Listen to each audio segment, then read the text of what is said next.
What's up, Quakes fans? We're here with, I guess this is our first episode of the season, since basically everything we did before is like the off season. But now, this Saturday, at time of recording, is the first game of the season. How excited are you to be back in PayPal Park, Devin?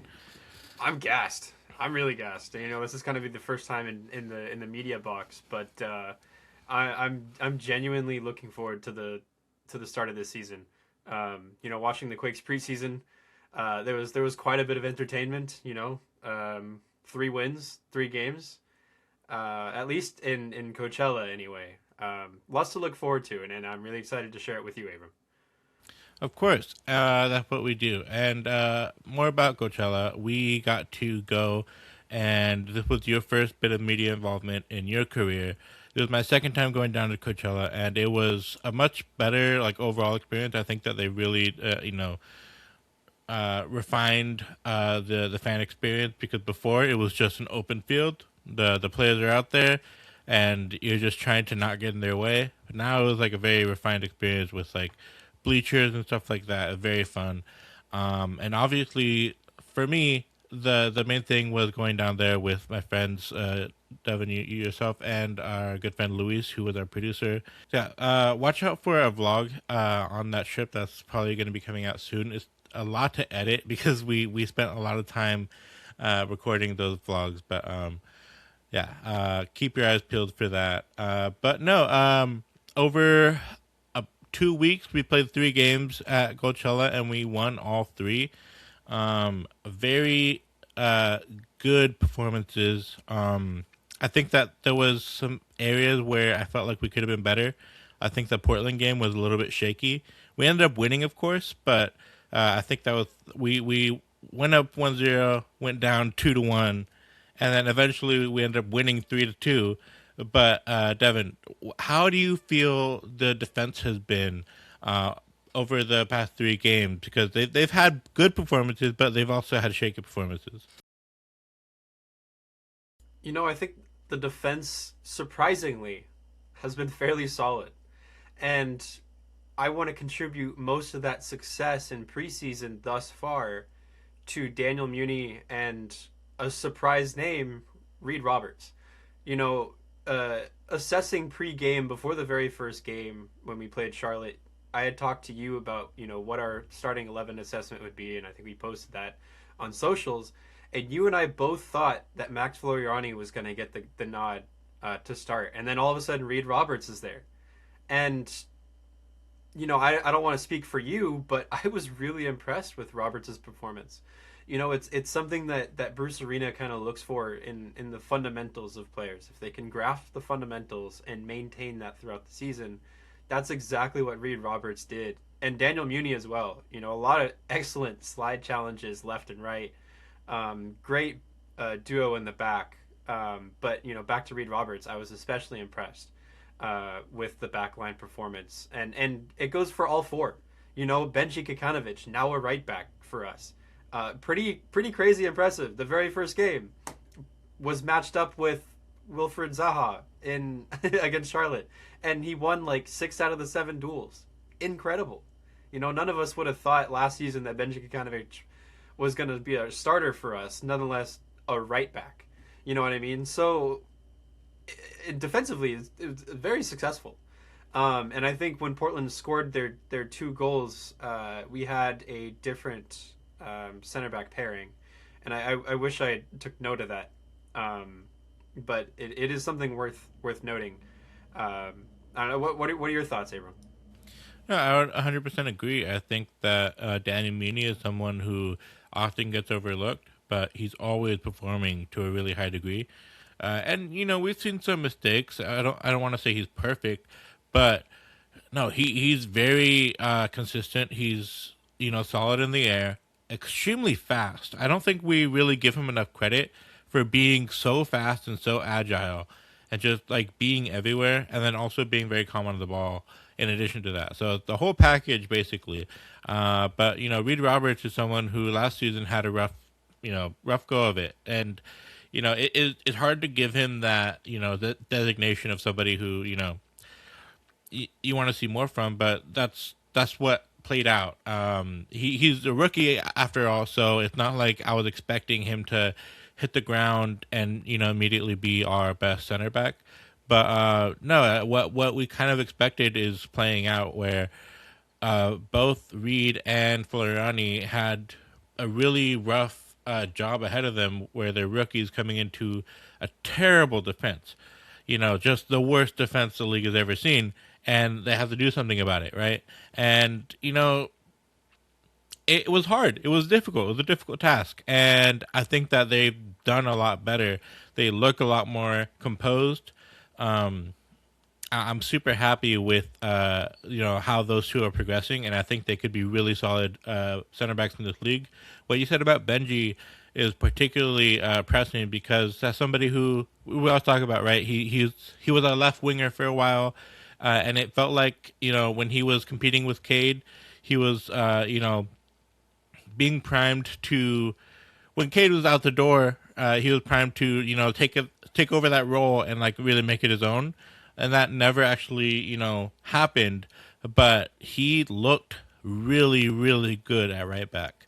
Zaha could not breathe with Benji there, and I will say the last game he had some strange touches in the box. I don't know if you remember those, where he kind of like gave the ball back to the oncoming attackers, and that wasn't good. That was obviously not something you want to see from your right back. But overall, you have to say that Benji's pace, power, ability to bring it forward as well. He's not just like no nonsense right back. He's also can bring it forward, and he had some really good crosses. I've been critical of his crossing ability in the past. Maybe he heard me. I wouldn't want that to be the case, because Benji he's a scary guy, and I don't think I don't think I could take him. But obviously I'm kidding. But no, very good crosses from him. I would love to see him get more chances this season, with him at right back and DeJuan Jones at left back. The back line is looking a lot better than I think that maybe we're prepared for. But I don't know if it's improved enough with what we heard from Bruce in the preseason presser for Timo Werner, where he said that like our defense is massively improved. Obviously, we won all 3 games, so it's hard to say that they've done bad.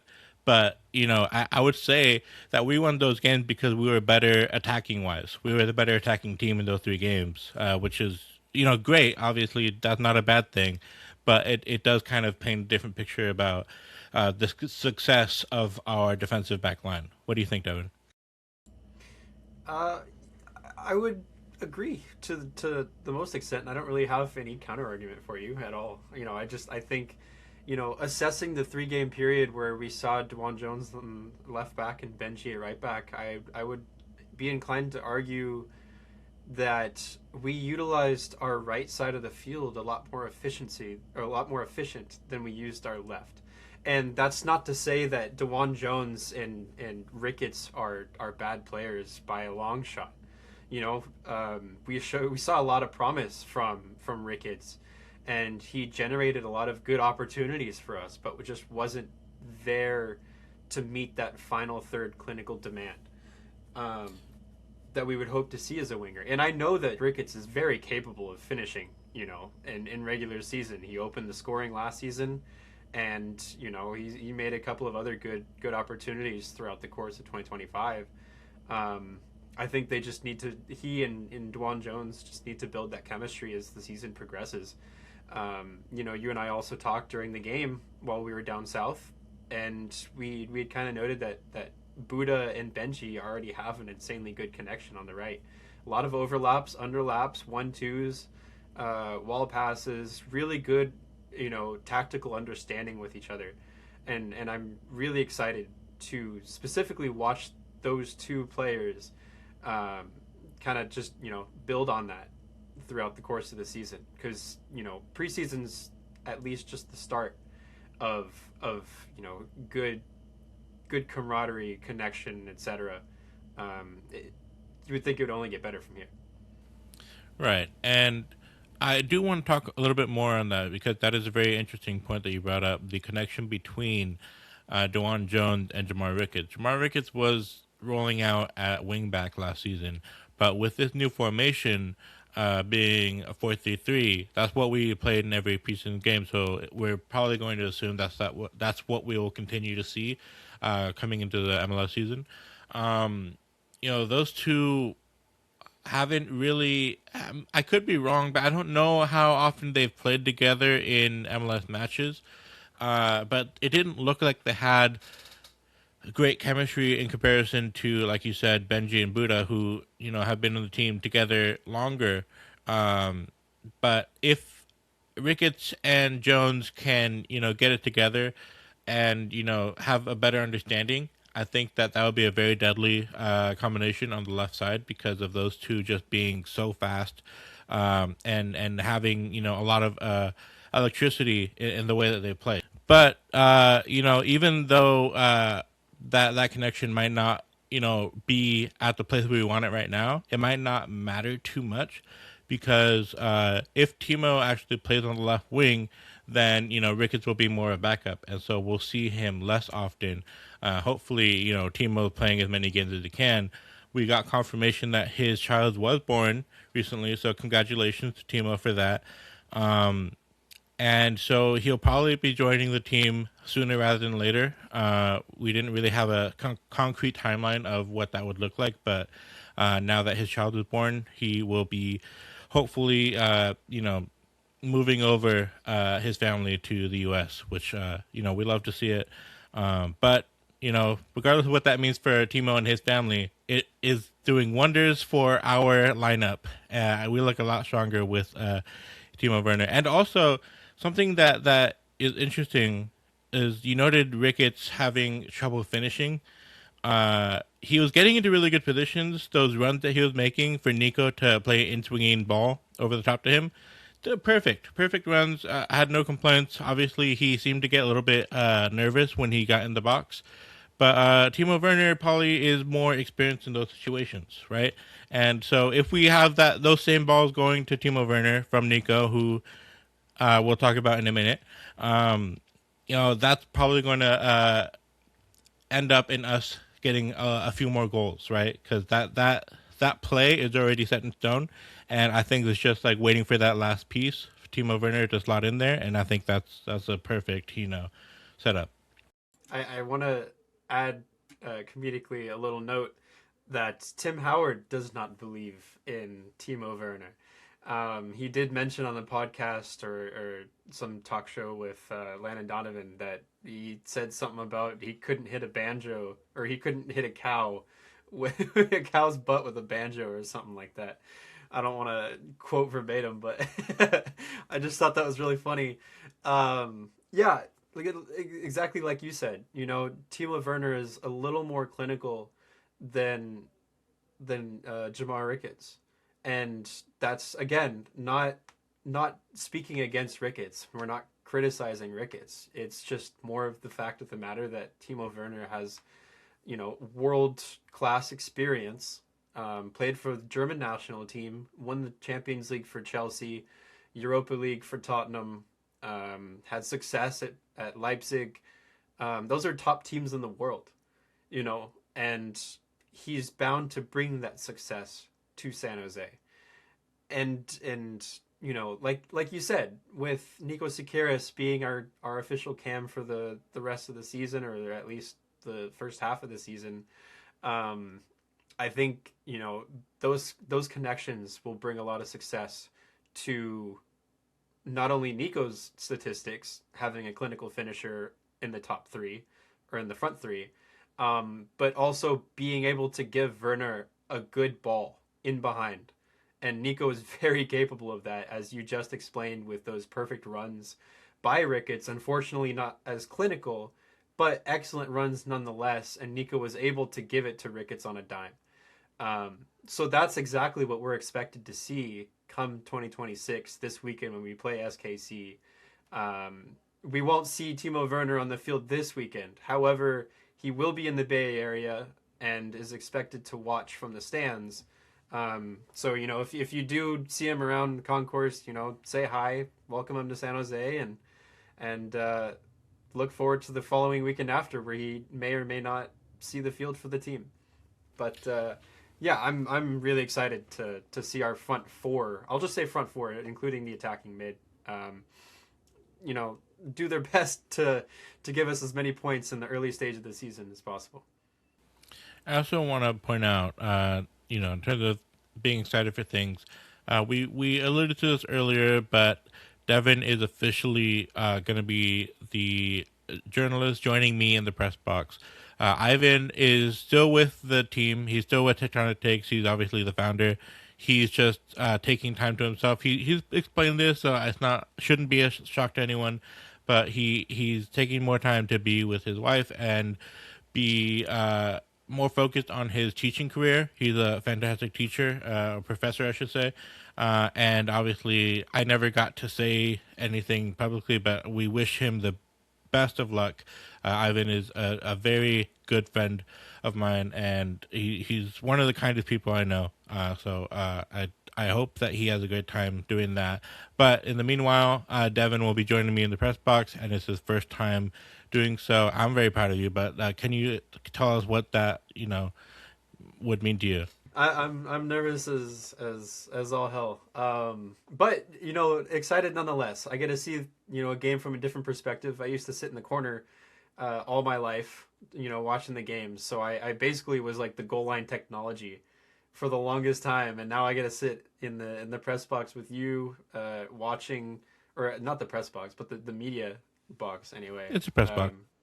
Yeah, either way, watching with you, and getting to observe the game from a different perspective, for a different side of things than just being a fan. So yeah, I'm really looking forward to it, and then having to ask questions in the post game pressers. I'm also looking forward to that, and not even to just bring another perspective to my own life, but to add my perspective to yours as well is something I'm looking forward to doing as well. Yeah, I mean, for me, it was a very transformative experience. I grew a lot having to be in those situations, and Bruce is. I fear I've made Devin nervous by talking about Bruce and how scary he is, but it's not my fault. He is he is that scary. Like, I genuinely, he's very tall. He's taller than me, not quite as tall as you, Devin, but we saw him in person at Coachella, and he just his demeanor and everything about him is just, obviously his pedigree also probably the main thing that speaks, for him. But he is also not very friendly to questions that he doesn't like. And so I've been like, Devin, you gotta have good questions. You don't come in here with no bad questions. So I apologize if I've made you, if I'm responsible for your nervousness, but I'm taking all the notes. Exactly. And it'll be a great experience nonetheless, even if you do get a snarky remark, as we've all gotten from Bruce, you get to say that you got a snarky remark from Bruce Arena in a press conference, and not everyone can say that. So we'll call them battle scars. I like that nickname. I would like to return back to the preseason, and I want to provide some stats for you, specifically from Nico Sakaris. Last season he did get his first official MLS goal, and now he's officially our 10, which we will also note later on in the season, or in this episode. But after getting his first goal his first professional goal in regular season play, he finished preseason with 1 goal and 2 assists. Abram, what are your thoughts on his performance? Oh, he basically ran the show, right? Like, I don't think anyone would be opposed to that assessment, where he was probably the main guy making things happen on the pitch. 1 goal, 2 assists. He should have had maybe another goal. Obviously, we ended up scoring. Buddha got the rebound, but no, he was really, really good. I was laughing earlier because it kind of makes it seem like the only thing stopping Nico from getting the number 10 shirt was that he hadn't scored a goal yet. And so they're like, oh, you finally scored a goal? Here you go. You can have it now. But no, obviously super happy for him, not just for his performance in Coachella, and everyone saying like, oh, this is the guy now. He's finally grown into the player that we are hoping for. At least that's what it looks like at this point.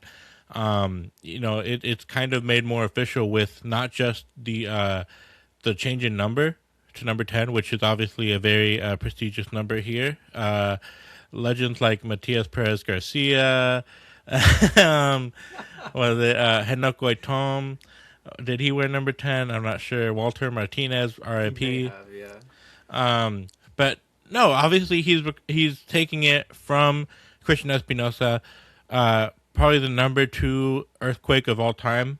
That's a little bit arguable, but I would say that he's in most people's top 5, hopefully. Really big number to take on at this stage of his career. And then joined with that is his U22 initiative contract, which keeps him here till 2029 with an option for 2030, I believe.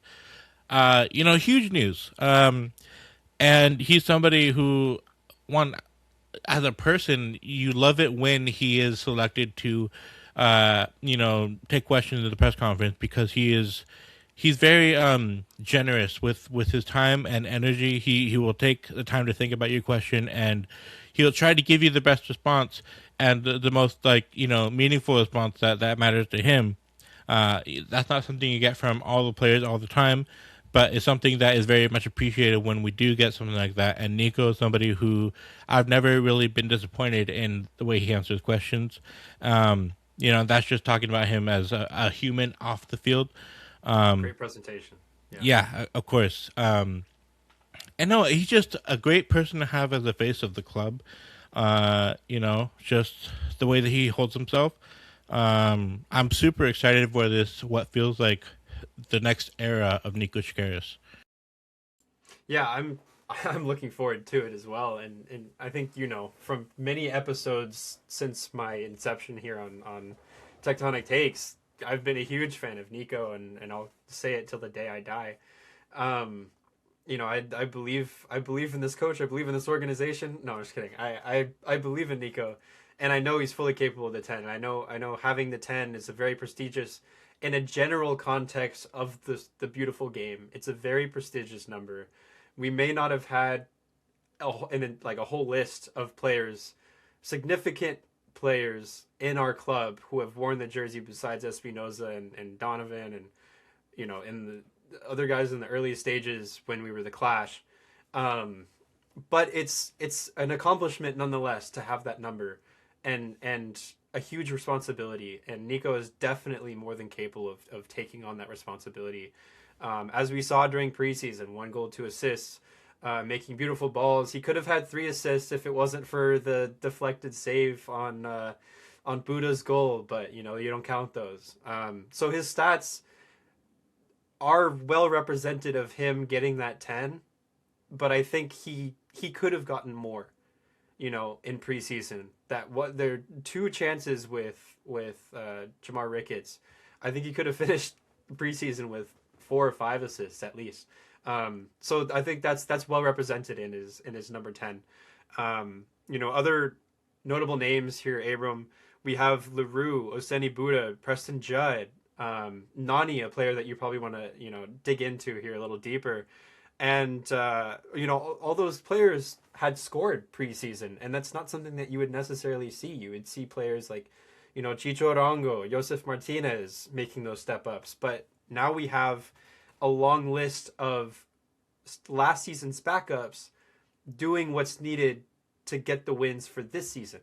So I'm really excited for that. And as well as another shout out, Mendoza was wearing Bo's jersey on the 3rd game, I believe. Was it the 3rd or 2nd game? I can't remember. 3rd game. He was wearing Bo LaRue's jersey, and he had a back flick pass to Nico, who took the shot, deflected off the keeper, rebounded from the keeper, and then Oseni Buda put the shot away. But that was a really, really smart, intuitive play by Mendoza, whom we will probably see for Quakes 2, but I think, given his performance, may deserve some first-team playtime in 2026. What do you think, Abram? I have been talking about Mendoza since he was 17 years old. He pretty quickly, right as he got a first team contract with he got a homegrown. I was like, well, okay, I'll be honest. My first game seeing him, I didn't realize that he was a six. I was like, this freaking number 10, like this cam is really bad. I was like, because I thought he was a cam. I didn't realize that he was a six. And so I was like, he doesn't, try to break the lines. He's not dribbling. I was like, this guy's boring. But when you recontextualize that as a to being a six, it's so much different. He's I've said he reminds me of Busquets. I think that there's a lot of similarities, but he's left-footed. A lot of people might have watched him and been like, "Wow, that was a really good performance from Bo LaRue," and they don't realize that was Edwin Mendoza. The announcer, 100%. Yeah, the announcer didn't realize, but because he came in and usually Mendoza wears 38, but for that game he wore 34. Have no idea why. He wasn't expected to play. Yeah, he wasn't expected to play. I believe that he might have played in the because there was a scrimmage that morning, right? And so it's possible maybe his shirt was dirty. I don't know. There's a million reasons why that could be, but he ended up wearing Bo LaRue's jersey, who picked up a minor knock in the first match of the preseason. And so the announcer didn't realize that wasn't Bo LaRue, so he kept calling him Bo LaRue. But I do want to mention Mendoza didn't just get that, hypothetical hockey assist with that back heel. He also won the ball back to begin with. The keeper distributed it out to the center back, and Mendoza pressed him, got the ball back, and then had the wherewithal to play a back heel to Nico inside the box for the shot. And it was beautiful, and it's exactly exemplary of what I've been touting about this player since he started playing for Quakes 2. And the minute I realized like what kind of player he is, I just saw him in a complete different light. And he has so much going on out here. He's such a shy person. You would never realize that he's a professional soccer player. That he's a genius, and I'm so excited for him to get more recognition. Hopefully, people are watching more Quakes 2 games this season now that we have officially rebranded back from the town to Quakes 2. I don't want to talk about the town anymore. that was the time, and I tried not to go too much into it on here, and I'm still not going to. But no, another player I want to talk about is Noni Madueke. Not Noni Madueke. Okay. Another player I want to talk about is Noni Adimabua. He has the record for the most goal contributions in Quakes 2 season. And obviously it was the town at the time, but we're calling Quakes 2 from now on. Okay, guys? He got 19 goal contributions in 28 games, and he only started 25. So if you want to look at that this way, there was only 4 games in which he started and did not get a goal contribution. That's very impressive. He got a 7.17 rating across almost 2,000 minutes of playtime. And everyone was super impressed with him. He's a huge guy. He's not the best dribbler, as we see with his stats, but he has a lot of stats in the 90s. Goals, 94th percentile. Shots, 95th percentile. Shots on target, 94th percentile. Headed shots, 89th percentile. Very, very strong attacking presence. 6'4". A lot of people are very impressed with his size. And hey, this could either be a really good acquisition from our second team, and something that needs to happen more, where we get players from that second team, because like otherwise, what's the point if we're not promoting players? This could either be that, or it could be another Max Arfsten situation, which is the last thing we want, right? So Max Arfsten didn't come through our academy, played for UC Irvine, I believe, and he had a really good season at Quakes 2, and then out of nowhere, the Quakes wanted to sign him. They would have loved to sign him, but it wasn't possible with the cap space at the time. And then he declares for the draft, behind the Quakes' back. And the Quakes didn't know about that. And so their plan was, okay, in the second round, we'll take Max Arfsten, and then he'll have a first-team contract. That's a really clean, easy way to do that. But in the first round of the draft, Columbus Crew took him, and look where he is now, right? And so we can't let this kind of player go. This would be a really big loss to the Earthquakes if we were to let this kind of guy go. It is very jarring to me to see a player born in the same year as me being, and talking about him and be like, oh, that guy's just a few months younger than me. Great. That's where we are now. But no, forget about that. This guy would be a very good signing. He's not 100%, official, but if the Quakes could make that happen, I would love to see it. And a lot of people have been like clamoring to get him in because he had a very good performance for in this preseason. Devin, what do you think of his games during the preseason? I think especially for the game that we watched him play live, he had a lot of chances with his head and a lot of chances with his feet. And to have a player that can utilize both head and feet is, I'm not going to say it's rare, but I think it's very helpful for the Earthquakes to, given the players who distribute into the box, Benji Kikanovic making great crosses, Nico Sakaris putting the ball into the box when needed, players even like Timo Werner or Seni Buddha making crosses into the box. There's a lot of good chances to utilize Nani, both his head and his feet. There aren't many players who can perfectly utilize it quite like Nani can. And I believe, given the fact that Preston Judd is currently our starting nine and Timo Werner has stated in his announcement press conference that he loves playing the false nine, there are players above Nani who have a higher caliber and more deserved start or more deserved to start. I think Nani would be excellent depth from here on out. And he and Tomo Allen, I believe, would definitely have to compete on the second team. They have to push each other to the limits to prove that both players are worthy of first team minutes, especially Tomo Allen, especially, I'm just thinking out loud here, like, it's going to be tough for the Quakes 2 manager to decipher who they want to start unless it's a two-striker formation, whether it be, Tomo Allen or Nani. Because in the first preseason game against Charlotte, he had a lot of good chances.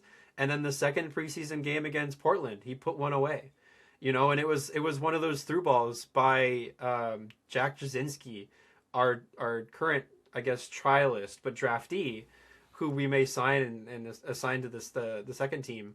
It was a great through ball, and Nani was able to overexert his physicality against Portland's defensive player and sneak in the goal. And that's something you want to see as a striker, and that's something I'm especially looking forward to seeing as we cover Quakes 2 throughout the season. That it's a big testament to Nani's ability and prospective future for the Earthquakes. I also want to mention that he's not just like a guy who is just going to sit in the 6-yard box and head it in. That's not the type of player he is. He is also a very good hold-up player with 302 successful passes, putting him in 89th percentile, 6 assists, putting in 96th percentile, accurate long balls, 18, 96th percentile, very, very well-rounded player. A lot of good stats here. He's been dispossessed 40 times, which is obviously a terrible stat. But I didn't think that he looked out of place. Is the point that we're trying to make. He looked like he is MLS quality. I think that honestly, the defense looked terrified of him. Like they couldn't deal with the physicality and the movement. He almost scored off the header in that first game that we saw him in against Charlotte. And that game changes a lot if it's 2-0 instead of 1-0, right? So no, if the Quakes let this go, I'll be very disappointed. I obviously would love to see him continue with the Quakes second team, but in a different context, right, where he's pushing for the first team rather than just like being really good on the second team and there's no chance for him to go up because the contracts structure is so frustrating in that league. But I think that look out for him. Another trialist that we had, who a lot of people are hoping that we sign, is Johnny Gonzalez, a Mexican midfielder. And we were very, surprised when we first saw him. We didn't know who that was or what to expect from him, but I was pleasantly surprised, and I thought that he did enough to, deserve, in my opinion, a team friendly contract. Like nothing like crazy, of course, but like if we can get him on a good deal for us, I wouldn't mind bringing him in. What do you think when you saw Gonzalez play, Devin? Yeah, initially at first we were really confused who it was and why they were playing for us. And then, through a couple of minutes of discussions with fans on the other side of the fence, we had discovered that, it was Jonathan Gonzalez, who used to play for Monterrey and had a short stint at Minnesota United a couple of years ago, and has been out of the game due to injury recently. But he's back, obviously, as a trialist for the Quakes, and he impressed us. He impressed me specifically with his short passing and his ability to successfully complete a pass with good weight on it and good accuracy under pressure. Um, I think that's a testament to what he's capable of and what I think we should be able to see out of a midfield trio if he were to come on as like a sub or whatnot, replace Bolaru for a game or two with match congestion. I think he'd be a great replacement for that, and his consistency kind of rolled all the way through to the point where he started. I think for the third game, surprisingly enough, and honestly, I think it's a deserved start. What are your thoughts? Yeah, I agree with everything you said. I thought he looked really press resistant. He's one of those players where their main thing is their technique and ability on the ball. He's in contrast to Nani. He's a very small guy, maybe 5'6", 5'5". But his impact obviously is much bigger than that. Very very smooth on the ball. I don't think I recall an instance of him losing possession. He chooses to play it safe. No complaints. I think, like I said, if we can get a team friendly deal, like one similar to Jack Scan, I don't want to see Jack Scan come on as an 8 or midfielder. Like a 10, sure.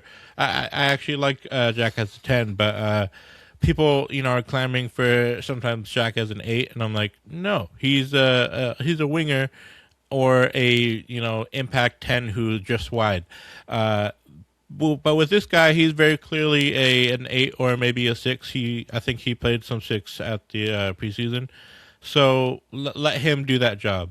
And in contrast to that, somebody who had an interesting situation that is not listed on our list here is Mark Anthony Kaye, who, in contrast to Gonzalez, would not have such a team friendly deal. And I don't see us, with the contribution that he had in preseason, at least, if we're going off of just that, I don't know if I want Mark Anthony Kaye back because of how much he was getting paid and what we could do with that money. Because I didn't think that Mark Anthony Kaye looked better than Gonzalez. That was just my opinion. What do you think, Devin? Yeah, I don't want to say he's not worth his pay, but I think his contribution didn't add up to what the contract he was given last season, which I think was kind of a reason why he was let go at end of season, and maybe there's a way that we can redo his contract. However, one of our members in the Discord had noted on was an update on both the Quakes and MLS roster pages. It says entries for Mark Anthony Kaye, jersey number 99, and Alejandro Cano, were removed from the roster along with their position labels in related senior category context. So with that information, I don't see Mark Anthony Kaye signing a contract for the Earthquakes first team.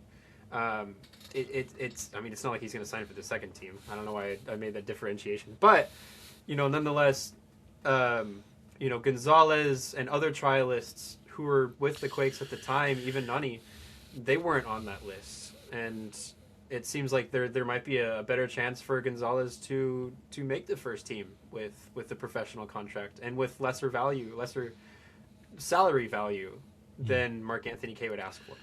Yeah, 100% agree. I like Kay. I like him as a player for the most part, and as a person, super kind man. I'm very happy to have him at the club. But you said you don't think that he merits his salary, but it was like something crazy, like 600,000 a year. And I'm not. Don't quote me on that. So I have the numbers now. Thank you, Hameen, for putting these numbers together for us. He did all this work, so I don't want to just leave it. It's worse than I thought. He is a TAM player on 800,000 a year, That's guaranteed. more than 600K. Yeah. That's closer to a million than it is half a million, and that's a lot. I don't think that that's very team friendly at all. For the contribution he had, where he came on like really late in the game to be like a really big body in there. For what we saw in preseason, at least, not only did Gonzalez play more, but I felt like he had more of an impact on the game and the flow of play. So I don't know. Looking at this, Devin, what number would be okay for you? Because for me, I don't think if I'm looking purely at the caliber of player, not taking into account the context of which we brought him in, I would say 200,000 max, and that's a really big difference for somebody who's making 800,000 a year to suddenly be making 200,000. That's still a lot, but like I don't know if he would agree to that, right? You took the salary right out of my mouth. Like I was gonna say maybe 250,000 as depth, which I think is still a little high for depth That's how purposes. much Earl Edwards But makes. yeah, I think 200 for Mark Anthony K, who I know has had success on other teams. Who he's played with Bruce Arena, and I'm sure he trusts Bruce Arena and vice versa. I think his contribution would warrant around 200 to 250,000. I'd be okay with having him play for the Earthquakes for that salary, so we can still afford other players, potential DPS on the roster. As we go along through the season. Um, World Cup is this year. There's a lot of opportunity that we can hire world class players to stay in the United States after the World Cup is over. Um, and if you have a player like Mark Anthony K who's on a TAM contract of 800,000, then that's less maneuverability for the front office to make any deals with any other players who may provide a higher impact per salary. So that's kind of my thoughts on it. And to be honest, like I said, Gonzalez had a bigger impact during the preseason, right? And so how do you as somebody who like is benefiting greatly from the freed up salary cap gonna make the decision to pay what if you give him a $200,000 pay cut, that's still 600,000, and that's for the value. It's terrible. Let me do so 800,000 divided by 10, which is the amount of starts he had. That's 80,000 to start. That's too many. That's too many thousand to start, and yeah, can't justify that. I'm sorry, Mark Anthony K. Lovely, lovely person. You gotta, we gotta change the numbers a little bit. Um, but I think that that's enough said on that. Probably happy to move on from Mark Anthony K. But what were your thoughts on Ronaldo Vieira? I thought that for me, I see him in a completely different light now than I did at the end of last season. Yeah, so I think it's great to have experience in preseason to gain some sort of a chemistry with the team. Vieira did not have that last season. He came in midseason as a six and did what he tried to contribute to the Earthquakes with his current ability. I didn't think last season he contributed all that well. Now that he's had a full preseason with the team, with the starters, It seemed like he was way more comfortable as a six, and he was able to distribute, able to get chances on net, able to defend really well. I liked what I saw all 3 games from Ronaldo Vieira, and I feel way more comfortable having him as our six moving forward than I would assessing at the end of last season. 100% agree, and that's not to say he's perfect, right? He's not the fastest player. He looks really big. Like he's put on It's a perfect name, that's for sure. Ronaldo or Vieira. No, he looks like he has gained a lot of muscle in the off season. Not that he was ever like scrawny or anything, but he looks like he's a lot stronger now. Um, I thought he looked good. Definitely better than anyone else in that position that we have right now. And he was wearing the captain's armband, which is interesting to note. I wonder if that'll continue into the MLS real season. Yeah, I think it would either be him or Timo Werner, as I think Werner is going to, excuse me, Werner is going to accept kind of like a leadership role within this club Yeah, as he enters towards the end of next week. yeah, I agree. I think that it's not unheard of for teams to captain their, big European signing right off the bat. I wouldn't be surprised if we end up doing something similar. Devin, you asked the Tectonic Discord who their top 3 players that they're looking at this season. What were the things that you saw from that? Um, well, I gathered a list of names here, and I think the most 2 common names were obviously Nico Sakaris and Bo Leroux. Mm-hmm. And for the most obvious reasons, they dominated the midfield all preseason. Well, Leroux was injured, but yeah, Bo Leroux was injured, but with the game that he he played, looked really good. he made the biggest impact in that specific game versus Charlotte by scoring the only goal. Um, but Nico Sakaris, one of the most dominant midfielders that we have right now. We wouldn't have been able to say that last season, given the fact that he barely had any minutes, but was really impactful with the youth national team at every given chance he had the opportunity for. And correct me if I'm wrong, there was the Youth World Cup last season, and he had a lot of really good assists and goals in that stint. So to see, Nico and Leroux get the kind of fan recognition is wonderful to see. Another name on here is that popped up kind of the most or second most is DeJuan Jones. DeJuan Jones was kind of a surprising name because he felt like a prominent, household name, not in the Quakes household, but just in a general MLS fan household. A lot of fans know who DeJuan Jones is, and is especially I think Crew fans, who DeJuan Jones is, and he makes a consistent impact every time he's on the field. Despite what I said in the first half of this podcast, where I think he can improve, but it's a big name nonetheless, and I think that there's still more room for improvement for DeJuan Jones, and I think the fans see it too. Jamar Ricketts, another big name. He just came off his first official season in MLS last season, from start to finish anyway, with the Earthquakes. Made a lot of really big impactful plays. I think there was a lot of shaky moments as well. But he's showing promise in preseason, and I think there's a lot more again to build off with Jamar Ricketts, and I think the fans see that too. So I'm glad that he's also getting the same recognition. Any other names? Yeah, I just wanted to comment. You were saying about DeJuan Jones and Ricketts, honestly, who I'll be talking about. There was a disconnect there. I think anyone could see that. They had some good moments, but our right side was definitely more cohesive than the left.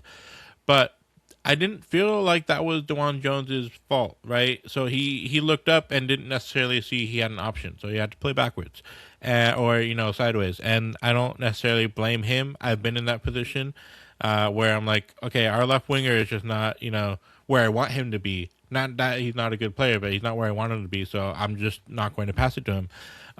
And I'm not trying to harp on Ricketts too harsh. I'm not trying to harp on Ricketts too much here, but there's always something about him where I'm like, he's not exactly where I think that he should. I think that he has a little bit of lack of experience, maybe. It's difficult to parse out the exact issue, but like I didn't feel like he was ever ready to defend. He's very fast, so he's able to make up for it, but he didn't stand proactively, and I saw that was a bit more of an issue in this preseason as a left winger. He had really good moments when, especially if the run is more obvious to make, he will make that run. But just the tiny nuanced moments where you just want like a step away from the defender, and then you have space to receive the ball, and then progress the ball that way. It didn't feel like that side was as receptive to that as Buda's side, where he was able to receive the ball under more pressure. So I'm hoping we see Ricketts improve in that manner, because I think that if he can figure out those small things, those nuanced, slight movements, I think that MLS caliber ready to go. Because on the ball, I feel like he has a lot of ability, but it's just like off the ball, it's just lacking a little something. And I think that we could see a lot more from him. So just wanted to defend Jones there, because I think Jones is a very good player, and we don't want to blame him for what happened on that left hand side. Yeah, I think you made a really good point, and I kind of want to add to that.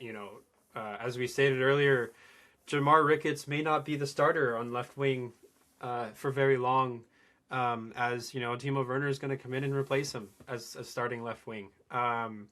What do you think, Abram?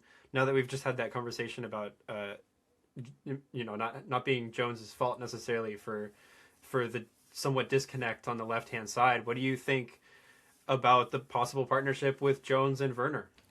Well, I think that Werner is somebody who wants to play a pretty traditional inside forward. Not just making, because we talked about when we talked about the signing initially last podcast episode, we talked about how Werner is going to be getting on the end of everything, right? Like that he's just going to run onto things, and he is very capable of that, and I think we will see that. But he's also capable on the ball. He's a very good dribbler, able to make passes as well. And he said as much in his press conference. He said that he likes to come deeper and get on the ball. And so I'm expecting more of that from him. I think it's a little bit awkward when you have two inside, an inverted left back and an inverted winger. They kind of want to take the same spaces on that inside channel. So I think that they might struggle a little bit initially to bridge that gap where one is going to be where the other one's going to go. But I have no doubts that they will figure that out. I think Jones is a very smart player. He's had to think about it differently, being somebody deployed on the left-hand side, despite being naturally right-footed. He's had to think about how, a left-footed player is going to go about it. So he, I think, is very capable of taking that outside channel, regardless of what foot he prefers, and will be able to make the overlapping runs for Werner if he's cutting inside, or vice versa, right? He'll be able to cut inside and play Werner, whatever they decide to do. I have no doubts that they will figure something out. Yeah, I'm in the same boat as you. I honestly think Jones may have to adapt to a more of like a traditional fullback role rather than like an inverted one. I do see Jones having that capability and succeeding at kind of being more of like more of like a centralized fullback, if that makes sense. Kind of staying tight to the left center back and making those plays for Timo Werner, who can stay higher up the field and find ways behind the defense. Timo does like coming back, which I think is helpful on defense, and that's something that Bruce brought him in for, is due to the fact that our defense absolutely was atrocious last season, and he can absolutely help with that, with two other speedy forwards in the same process. Preston Judd, Oseni Buda. Timo Werner doesn't have to be the only guy making in behind runs. If he drops deep, just like Buda did on the right hand side with Benji Kikanovic, I think we can see Timo Werner getting assists as well as goals. So I think having this be a double impact player, I think this also benefits to DeJuan Jones's role as well. if he's capable of kind of adapting to Timo Werner's natural instinct as a left winger. You also brought up an interesting point. I know we're almost done here, but I want to talk about it real quick. Something that you brought up multiple times while we were doing commentary and also just watching the game over Discord was that the wingers in this formation they seem to be coming a lot deeper than you would expect for a 4-3-3. It kind of turned into a 4-5-1 in defense, right? We keep one forward up and then have both wingers come down pretty deep to help cover. And I thought that was interesting, but it is like indicative of a team that struggles in defense. So put more defenders there, like try harder to defend, in a way. Like, and that probably will have mixed success because a lot of the defending will happen in the box, and so the wingers don't necessarily. They're not there to do those things, but the things before that, right? So there will be less opportunities for the opposing team to get those crosses into the box in the first place if there's two people marking that area rather than just the one fullback. So I think that will be an interesting difference this season, and I hope that it turns out successful. Yeah. Also, another note on that preseason tactical front. There were many instances on opposing goal kicks where we saw our midfield three, not just two, but all three of our midfielders almost as high as our wingers in a high press goal kick scenario formation, which I thought was really interesting. Nico was probably sitting just as high as Preston Judd, Bo LaRue almost as high as Nico, and then I think it was the game when Gonzalez started. Gonzalez was maybe sitting just below Bo LaRue, and then there was a big gap between Gonzalez and the back four. That is something interesting to note tactically from 2025 to 2026, how we are going to press really high on goal kicks. I think that's also a sign of trust that our back line can win headers, but also a testament to our midfield and Bruce's tactics that we can win the ball in the midfield and our own offensive third to gain counterattacks and potentially score off those counterattacks. I think it's something that's critical to note, heading into the match versus Sporting Kansas City, who MLS analysts may not have had such positive remarks of. We haven't really had positive remarks from MLS pundits either. I know journalists have rated us pretty high in making playoffs, but it didn't. MLS pundits had left us in maybe 14th or 15th in the Western Conference, or at least really low in the Western Conference anyway. I think having that high press may change that outcome and output, the offensive output anyway. For the course of the season, it's something for fans to watch. Yeah, and obviously that depends on the success of said press, but it worked out for 3 games in a row in Coachella. So obviously something's working.